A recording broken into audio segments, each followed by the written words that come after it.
Good morning, everybody. Welcome to Sonoma Raceway. Proud right now to be joined by AJ Allmendinger, driver of the number 47 Kingsford Charcoal Chevrolet for JTG Doherty Racing. AJ, hometown race for you. You get to come back home and enjoy some time back here in Northern California. What's the one go-to thing outside of coming to the racetrack that you have to do when you come back here? A lot of sponsor stuff. That's always the go-to thing. El Pollo Loco. God, I love El Pollo Loco.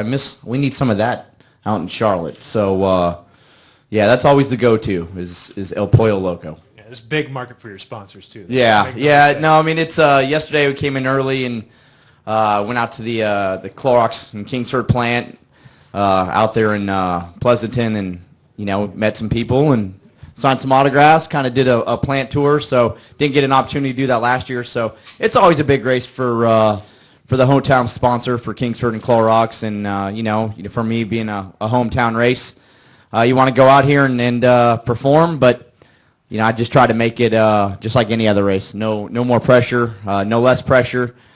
Just go out there and do all I can, and hopefully my good enough is to win, and if not, try to get everything we can. Good deal. We're going to open the floor to questions. So if you have a question, raise your hand. We'll get a wireless mic to you. We'll start in the back with Jeff, and then just state your name and affiliation. Jeff Gluck from USA Today. AJ, a lot of people now are saying that you're the best current road racer in NASCAR. How do you react to that? Do you have that level of confidence? For me, I try to be at my best everywhere we go. My background is obviously road course racing, so it kind of leans towards that. Winning at Watkins Glen last year kind of helped that. But, the Sprint Cup Series is so difficult right now. I think there's been, 10 winners in the last 10 races here. So I know if we go out there and we're at our best and I do my job, we'll have a shot to win, and that's all I can ask for. We'll go to Jenna, and we'll go right over here. Jennifer, AP, AJ, I have two questions for you. The first one, obviously you got the win at Watkins Glen last year to get into the chase. How important do you view this weekend in terms of doing the same? I know with the format, if you win, you're in the chase. Right now our team is just trying to get improve. The last kind of 6 weeks, 7 weeks, we've kind of lost our way a little bit. This is probably a great race to be able to get some momentum back at, knowing that we, like I said, if we go out there and we do a good job, we should have a chance to at least win the race or be in contention inside the top 5. The guys have done a fantastic job with the off week to really focus on this race car and get it better. But yeah, at the end of the day, I know what the prize is. I know if you win, you make the chase, and that's so important. But I try not to focus on putting the pressure on this race is do or die, or Watkins Glen is do or die, and if we don't, it doesn't happen. We just got to get better every weekend. I know that's kind of cliche, but right now that's really our goal. And if we go out here and we have a great run and build some momentum, that's all we can do. And like I said, for me, I just go try to drive my butt off, and if it's good enough, it's good enough. If not, it's not. And my second question is, you keep saying we just want to get better, and that was sort of your mantra after the Watkins Glen win last year. Yeah, we made the chase, but we really need to make big steps and improve as a team. How far have you guys come, if at all, from last August to where we are now? It's tough. I think we improved, and then everybody else improved more again, and that's kind of the nature with the smaller team is you're always trying to play catch up a little bit. We started the year really well, and I think we were 5th in points after 5 races.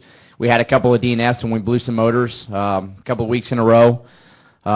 Crashed at Bristol running inside the top 10, and from there I think, I wouldn't say panic set in, but we started trying different things. Okay, where have we lost it? And in a way, maybe we hadn't lost it. We just had bad results, and then we kind of got off track, and we came full circle. So in the end, we know where we have to improve. We have the steps in place, the ideas in place, but it's not an overnight process either. So I think that's the biggest thing is it's not just we show up at, we'll say Kentucky really, because that's the next kind of oval track, mile and a half, typical race.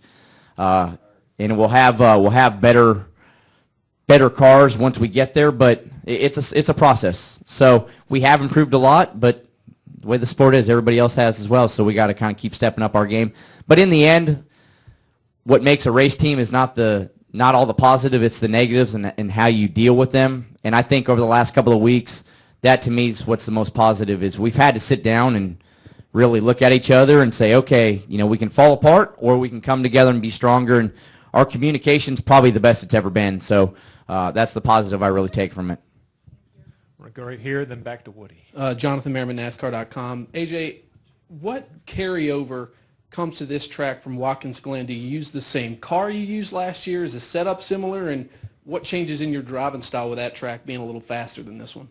It is the same car. It's the same car we ran at both races, actually. We've definitely improved the car. As I said, my guys put a lot of detail, especially in the off week of going out there and looking at all the fine details. That's kind of what's hard when you're a smaller race team, is a lot of stuff gets kind of lost in the cracks, and you're just trying to get to the car, prepared as good as you can, but get the next car prepared and then get the next car for the next few weeks. Well, having that off week, they've really been able to focus on this car and improve the body a little bit, get a little bit lighter, all the stuff we need to do. But, really it's not carryover from Watkins Glen. We were fast here last year. In the end, I don't know if we had a race-winning setup, but there was stuff that I learned and we learned as a team to try to improve it. The setup we're at least going to start with pretty close. I don't know with the package how different motor-wise and aero-wise it'll be around here, but we're starting with the similar package we had last year when we had a lot of speed. So I think it's just more confidence from our team and myself, knowing that we do the right things, especially at a place like this. We can go win the race. But it's Friday. We got to see where we stack up after these practices and have a good qualifying on Saturday, and then we'll focus on Sunday when it gets here. Okay, we'll go Woody, Bob, Tom, Claire. Woody came with MRN. AJ, with Daytona coming up next week, 4th of July and all that, a lot of changes to the track with all the Daytona Rising stuff. But I was curious if you, before you got into this crazy world and were racing all the time on the 4th of July, if you have any memories growing up of how you guys celebrated 4th of July or fun times you might have had doing that. Yeah, as growing up with just my parents, we were at a racetrack somewhere on the 4th of July. It was always a go-kart race somewhere, getting ready. Watching the Sprint Cup Series, whether it was when they were running on the 4th of July or just the weekend itself. I always loved that Saturday night race. Now it'll be a Sunday night race. But, my biggest memories is always being at a go-kart track and on a Saturday night having fireworks shoot off and kind of a big barbecue that we always had at the track with all the parents and us kids running around and playing. So kind of no different. Still racing, and kind of the same thing, just like Memorial Day, is just remembering how fortunate we are of why we get to do this and what the sacrifices are of why we get to do this and why we're here. So always trying to keep that in mind and remembering that it's just racing. We're there to have fun. Bob? Bob Hawkers, ESPN. The last 8 winners here, it was their first Cup road course win. Is there something about this track or the strategy here or the way it races that has allowed for that? I think with this place, different than Watkins Glen, tires come into play a lot. Strategy, when that yellow flag falls, getting tires is really important at the right time. So I think if you look at here compared to a Watkins Glen, it's not, I wouldn't say luck, but it's just the way yellows fall and the way strategy plays out. It can really shuffle the race. Watkins Glen, the race is kind of a flow of, okay, you can do it in 2 or 3 stops, but the tires aren't as important. They don't wear out as much. So it's a typical flow. You see the same cars up front throughout the course of a race. Here, a yellow at the wrong time, or you get a guy that gets tires when somebody doesn't, it can change the whole course of the race. And I think that's what we see a lot is just that strategy and stuff that goes on around this place. Aerodynamics aren't as important, so you get a little bit more beating and banging, so you get guys running into each other, spinning each other out, so that can change the course of the race. So, yeah, it's definitely a different race compared to Watkins Glen, and I think that's why you've seen so many different winners here. Okay, we'll go Tom, then back to Claire. Hi, AJ. Tom Fitzgerald, San Francisco Chronicle. Welcome back, and I was wondering if you could talk a little bit about, as another Northern California driver about the impact that Jeff Gordon has had on your career. Yeah, I mean, it's especially when it comes to the Sprint Cup Series, I think seeing, when I was always a big Jeff Gordon fan. My dad, even when I was really young, would tell me stories about going out and watching him at the sprint car races, Ascot and Baylands and those types of places on the dirt tracks, and just seeing this 14, 15-year-old kid sitting on phone books in a sprint car taking it to all the big guys. And that's where I became a Jeff Gordon fan, was sprint car racing, watching him on Thursday and Saturday Night Thunder.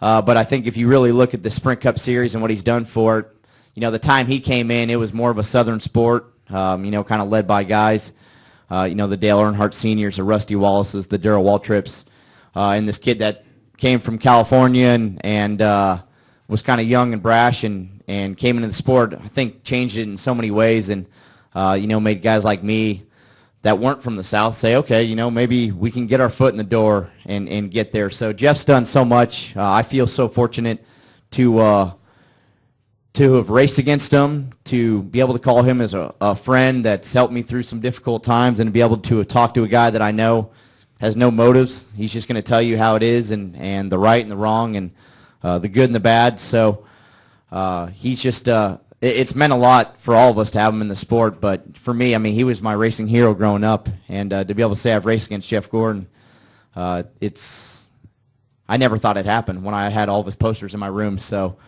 it's cool to see everything that he's done. And, I hope he has a strong weekend at a home race. I hope he finishes second, honestly. So good luck to him. It'd be awesome. Good deal. We'll go back to Claire. Claire Belang, Sirius XM NASCAR Radio. I talked to a lot of drivers this week, inexperienced and experienced here. The inexperienced say we got to keep the four tires, on the course, and they keep repeating that. For you, talking about the teams being a lot alike and people have gotten better at road course racing, talk about the need for aggressiveness here and those who are willing to go beyond a little bit to race this race, maybe the difference here. Yeah, this place is, I think, it's a place where you have to be aggressive, but it's a careful aggressiveness at times. At the end of the race, kind of all bets are off. But as I said, the aerodynamics on these race cars aren't as important around here. I mean, the speeds aren't very high in general, say to a place like Watkins Glen. But you definitely have to stay on the racetrack, and especially when it gets hot here, if you miss your apex by a foot and a half, the car never stops. It just keeps sliding through the corner. So you got to be aggressive, but you can't overdrive the car because it's easy to really tear the tires up and either lock a front tire up into the corner, or especially trying to be aggressive, get around the guy and burn the rear tires up. I mean, that's something that's really hard here in the sense of you can be fast for 5 or 10 laps. You can be the fastest car on the racetrack, but if you're doing it by overdriving, using the car up and using the tires, those next 25 laps in the run are going to hurt. So it's a fine balance around here. It's like a short track in general for a road course. I look at Watkins Glen like almost a mile and a half or a speedway, a lot faster, but it's definitely an interesting place when it comes to how aggressive to be compared to just making sure you hit your marks and staying on the racetrack. AJ, good luck out there this weekend being carefully aggressive, yeah. and we'll see you. Thank you, guys.